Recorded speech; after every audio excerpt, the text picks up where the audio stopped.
Dan berikutnya, membaca selawat itu tatkala panjenengan mendengar adzan. Kita kan disunahkan kan yang mendengar adzan. Tatkala muadzin mengucap asyhadu alla ilaha illallah wa asyhadu anna muhammadar rasulullah, panjenengan disuruh untuk menirukan apa yang dilafadzkan oleh muadzin, kecuali pada kalimat hayya 'ala shalah. Jawabannya apa? La haula wala quwata illa billah. Tapi ya jangan disalahkan, hayya 'ala shalah, marilah kita sholat, la haula wala quwata, tidak ada daya upaya kecuali Allah, terus daya kira sholat. Oh, mentang-mentang kalimatnya la haula, sampai nol sholat, kan la haula wala quwata illa billah. Kayak seperti itu. Jadi seperti ini sholawat, kapan waktunya kemudian kita membacanya. Ini kalau seandainya kemudian kita melihat dalil-dalil di dalam sunnah Rasulullah yang menyuruh kapan kemudian kita bersolawat. Kembali ke sini. Sementara dari Ibnu Abi Hatim, lafadznya dari lafadz Tirmidzi, dari Ibnu Abi Hatim, karena Rasulullah sallallahu alaihi wa ala alihi wasallam adalah Rasulullah idza dhahaba sulusul laili qama faqala, tatkala sepertiga malam telah pergi, kata Rasulullah, qama, maka Rasulullah kemudian berdiri di sini maksudnya adalah sholat. Maka tatkala kemudian dia berdiri, faqala, kemudian Rasulullah berkata, ya ayyuhan nas, wahai sekalian manusia, udzurullaha, ingatlah kepada Allah, ja'at rajifah, telah datang tiupan sangkakala pertama dan tiupan sangkakala kedua. Artinya kita disuruh tatkala kemudian sepertiga malam hendak mendekati subuh, kita disuruh untuk mengingat kepada Allah dan mengingat bagaimana peristiwa hari kiamat. Karena kita tahu yang namanya manusia, alam semesta dan seluruh apa saja yang ada di dalamnya suatu saat akan dihantam dengan peristiwa yang sangat besar, yaitu hari kiamat. Tujuannya adalah supaya hati manusia terpaut dengan Allah Subhanahu wa taala. Tujuannya seperti itu, sehingga Rasulullah berkata seperti itu. Dan berikutnya, qulubun yaumaidi wajifah. Qulubun yaitu hati-hati, yaumaidin pada hari itu, wajifah takut. Qala Ibnu Abbas berkata, yang dimaksud dengan wajifah adalah khaifah. Karena kalimatnya wajifah, maksudnya adalah takut. Cuma bedanya, kalau beda takut, kalimat takut kan banyak dalam bahasa Arab. Ada wajifah takut, ana khaufun takut, ana khosyah takut. Nah, ketika kalimatnya wajifah adalah rasa takut yang disertai dengan pandangan tunduk, secara psikologis jiwa manusia tersiksa dan takut, kemudian dia khawatir. Jenengan kalau suatu saat merasakan rasa takut sampai menguasai pikiran dan jiwa, kemudian menjadikan Anda tertunduk, malu dan rasa takutnya sangat, jenengane wajifah. Nah, manusia kondisinya suatu saat tatkala kemudian melihat tiupan sangkakala pertama, kedua, kondisi manusia seperti itu. Dan sama pula tatkala manusia digiring menuju padang mahsyar, kondisinya juga wajifah. Dia tunduk, takut, was-was, jiwa dan kemudian pikirannya entah kemana karena merasakan rasa khawatir yang sangat dalam. Kalimatnya wajifah, sehingga keinginan jiwa atau keinginan nafsunya terhenti pada saat itu. Jenengane kalimatnya wajifah. Oleh karena itu tatkala Rasulullah dulu menyebutkan hadis, tatkala manusia berkumpul menuju padang mahsyar dalam keadaan telanjang kaki, telanjang badan, tidak bersunat, lantas kemudian istrinya Rasulullah berkata, apakah tidak saling melihat ya Rasulullah? Pada saat itu tidak ada yang saling melihat karena mereka sibuk dengan urusan masing-masing. Kenapa mereka sibuk dengan urusan masing-masing? Wajifah, karena memiliki rasa takut serta tunduk disertai dengan rasa khawatir yang merusak psikis dan psikologisnya. baik dia beribadah ataupun tidak beribadah. Apa mending sing ora ibadah, wong sing ibadah baik rasa kaya gue, apa mending ora ibadah coba. Ke kalimatnya wajifah, sehingga hati-hati pada hari itu wajifah sangat takut. Menurut Ibnu Abbas, kalimat wajifah adalah takut. Oleh karena itulah Allah Mujahid juga berkata demikian, Qatadah juga demikian, sehingga ayat selanjutnya kemudian mengikuti kalimat yang yaitu sebelumnya, absaruha khashinga, penglihatan mereka, pandangan mereka yaitu khashinga, tunduk atau khusyuk.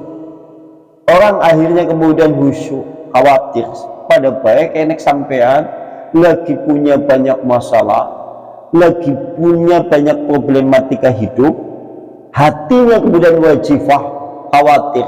Dalam keadaan seperti itu biasanya manusia khusyuk, duduk ya Allah, Yakum ya Allah, berdiri dia ya Allah, dia kemudian sholat ya Allah, bismillahirrahmanirrahim. Jenengane kondisi manusia hatinya wajifah, disertai dengan pandangan tunduk, disertai dengan khusyuk kepada Allah Subhanahu wa ta'ala.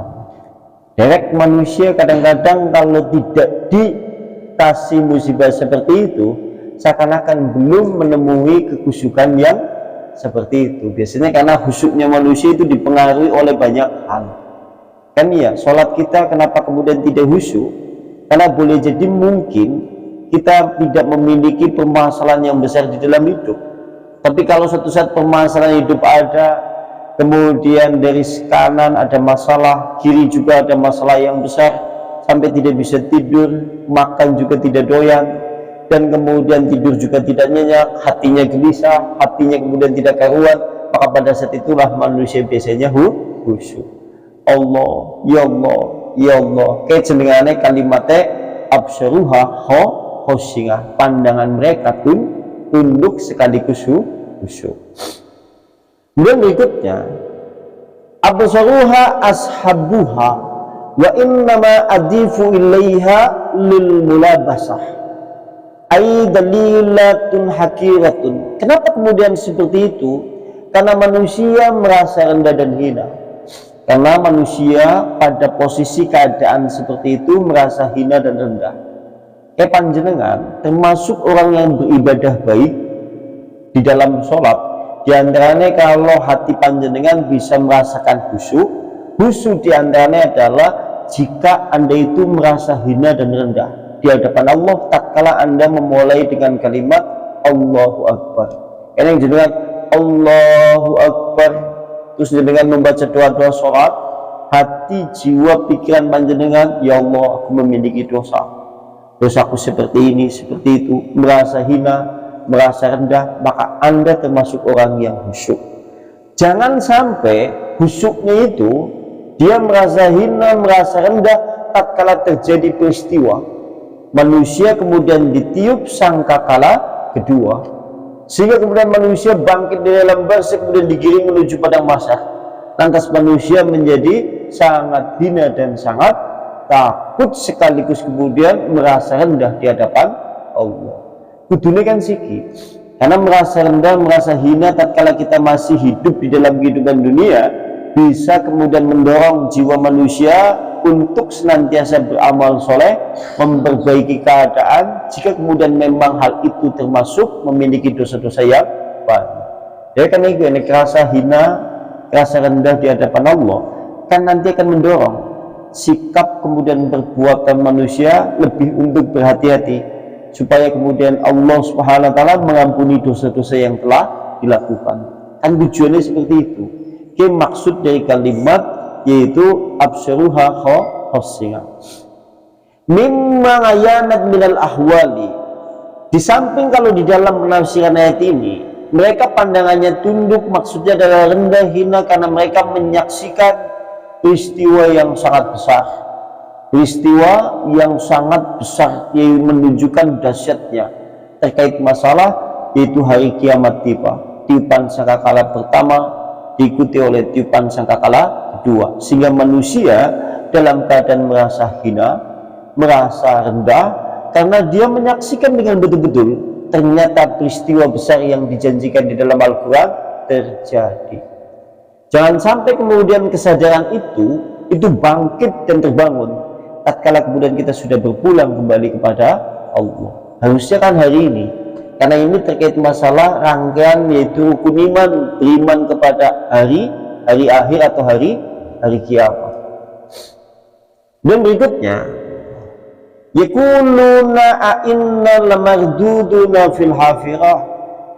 Mereka orang-orang kafir, mereka berkata, apakah sesungguhnya kami akan betul-betul dikembalikan ke dalam kehidupan semula? Yang namanya orang-orang kafir kan kadang-kadang memiliki satu keyakinan sehingga dia disebut dengan kafir. Kafir kan artinya tertutup dari pintu-pintu kebenaran atau tertutup dari pintu-pintu Islam. Yang namanya kafir kan seperti itu. Yang disebut dengan orang kafir diantaranya adalah tidak percaya dengan hari kebangkitan setelah kemudian manusia mati. Manusia kan pada dasarnya seperti itu, orang percaya, dia disebut dengan kafir karena dia tidak percaya dengan kebangkitan, terhadap kebangkitan manusia setelah kematian untuk diadili di hadapan Allah. Jenengannya termasuk dia adalah orang yang ingkar. Nah, hal itu kan dulu kan pernah disinggung. Ada yang percaya, orang ingkar itu kan dibagi menjadi dua. Ada orang yang ingkar memang dengan lisannya ingkar, perbuatannya juga ingkar. Ada orang yang seperti itu, ingkar memang betul-betul. Dia mengingkari terhadap masalah yang namanya setelah kematian akan dibangkitkan kembali, dia tidak percaya. Yalah, yang namanya orang mati ya sudah mati saja, selesai. Tidak ada yang namanya kemudian dibangkitkan kembali untuk diadili, tidak ada. Yang namanya mati sudah mati saja. Sebagaimana keyakinan orang-orang musyrik sebagian di zaman dulu seperti itu. Mereka meyakini setelah mati sudah mereka hancur dan binasa, ditelan oleh masa dan kehidupan yang ada di dalam dunia. Yang kedua, termasuk kufur atau termasuk ingkar, lisannya percaya, keyakinan di dalam hatinya juga ada. Karena ada orang yang seperti itu. Aku ya jenjene percaya, orang setelah mati engkau gak tiduripno maning. Dan terus diadili nang Allah Subhanahu wa taala, percaya aja. Oh ya percaya bakal yang manusia digiring mening pada masa kumpul. Tapi hatinya yakin, lisannya juga ngomong, tapi perbuatannya tidak mengarah kepada keyakinan itu. Artinya lisannya mengucapkan kalimat yang demikian, hatinya meyakini yang demikian, tapi perbuatannya malah tidak pernah beribadah, tidak pernah memohon ampun kepada Allah. Ini juga termasuk orang yang ingkar, tidak beriman kepada Allah. Golongan yang kedua inilah yang paling banyak menimpa kehidupan masyarakat di zaman ini. Aku rasing golongan yang kedua kayak gini. Oke, lagi takoni dheweke ya dijanjal nih. Sampean percaya penginyung, percaya mati, sampean sholat kan pada janjane orang percaya. Karena ya nek memang dheweke percaya mesti sholat kok. Kan ya kan logikanya seperti itu. Tapi mau gandeng manusia itu sebatas hanya di lisan dan di dalam hati. Seperti itu jenengane konteks orang yang tidak beriman kepada hari akhir. Iman kan syaratnya tentu, yakinkan di hati, mengucapkan di lisan, dibuktikan dengan perbuatan. Itu seperti itu. Makanya, yakni di sini maksudnya adalah musyriki Quraisy, kaum musyrik Quraisy. Karena orang musyrik Quraisy itu ada yang percaya kepada hari setelah kematian, ada yang tidak percaya 100%. Yang namanya orang hidup di dalam kehidupan dunia kemudian mati sudah, mereka tidak akan dibangkitkan lagi. Sehingga orang-orang musyrik Quraisy jenis seperti itu diabadikan di dalam Al-Quran, yaitu mereka berkata, apakah nanti tatkala kemudian aku mati akan dikembalikan lagi seperti kehidupan yang seperti semula. Dheweke ngomong seperti itu. Nah lantas, waman qala biqaulihim min ingkaril mi'ad, yang orang-orang termasuk orang-orang musyrik Quraisy atau termasuk orang-orang sejenisnya adalah orang yang ingkar terhadap hari-hari yang dijanjikan oleh Allah. Termasuk orang yang notabene ingkar kepada hari akhir, hari kiamat, Di antaranya adalah orang yang memang betul-betul mengingkari di sini maksudnya adalah sekalipun percaya dengan hati, dengan lisan, tapi kemudian perbuatannya tidak mengarah kepada keyakinan itu. Maksudnya seperti itu. Dan berikutnya, yastab'aduna wuqu'al ba'si ba'dal masiri ilal hafirah wa hiya al-kubur. Maka mereka sangat jauh atau sangat mengingkari, yaitu terhadap hari kebangkitan setelah manusia akan kemudian dibangkitkan dari alam kubur. Mereka tidak percaya, karena ada yang seperti itu. Sedangkan kalau di zaman kita hidup hari ini ya kaum naturalis lah, kaum naturalis atau ateis anti Tuhan. Yang naturalis yaitu orang yang hanya percaya yang namanya hidup ya hanya di dunia saja, setelah mati sudah selesai, semuanya selesai, tidak ada perkara yang lain. Ini kalau disebutkan keyakinan di zaman hidup hari ini. Dan berikutnya, oleh karena itulah wa aida kunna nidhaman nakhirah, sampai kemudian mereka berkata, apakah apabila keadaan kami sudah menjadi tulang belulang, sehingga mereka orang-orang musyrik Quraisy, apakah nanti betul-betul kami akan dibangkitkan menuju alam barzakh, menuju alam mahsyar setelah kami kemudian dibangkitkan dari alam barzakh, padahal kami sudah menjadi tulang belulang. Ini ucapan orang kafir Quraisy yang diabadikan di dalam Al-Quran, yang seakan-akan memberi satu pengertian kepada kita disuruh untuk betul-betul beriman kepada rangkaian semua hari kiamat, sekaligus beriman, sekaligus juga tanda keimanan yang benar diikuti oleh dengan amal soleh yang banyak untuk mempersiapkan peristiwa-peristiwa hari yang besar. Jangan sampai begitu kemudian nanti kita dibangkitkan dari alam barzakh, digiring menuju padang mahsyar, lalu kemudian mereka berkata, tilka idakaratun khasirah. Jika kemudian kami dibangkitkan dari alam barzakh kemudian digiring menuju padang mahsyar, kemudian kami hidup kembali, ini adalah pengembalian yang sangat merugikan. Jangan sampai kita kemudian menjadi orang-orang yang rugi setelah dibangkitkan dari alam barzakh, sebagaimana yang disebutkan di dalam surat ini, di mana orang-orang yang ingkar kepada hari kiamat tentunya mereka akan melihat itu sesuatu yang nyata yang dulu dia ingkari, ternyata itu terjadi dengan sungguh-sungguh di hadapan mata mereka. Naudzubillah summa naudzubillah. Di antaranya itu. Mungkin ada yang mau ditanyakan, tafadhol silakan.